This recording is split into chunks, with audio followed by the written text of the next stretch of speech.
yoshlarning ma'naviy kamoloti muhim masala bo'lib, ularga to'g'ri yo'l ko'rsatishda zamondosh shoirimiz Farmon Toshev singari shoir, dramaturg, jurnalist va siyosiy arboblarimizni ardoqlashimiz, ularning ijod mahsullarini o'rganishimiz darkor.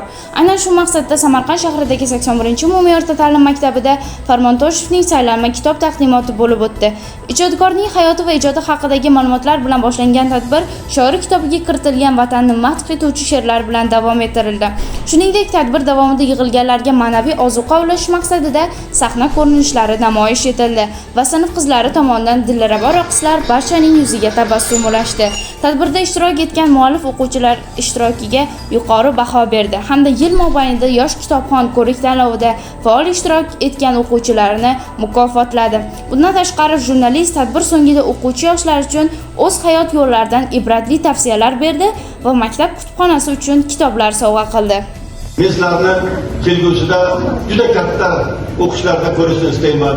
Juda katta ilmli odamlarning yonida ko'rishni istayman. Ota-onalariga mendan salom aytinglar. Men sizlarga faqat baxt tilayman, omad tilayman. Nimaiki o'qigan bo'lsalaringiz, yaxshi kunlar sizlarga bersin. Sog' bo'linglar, salomat bo'linglar.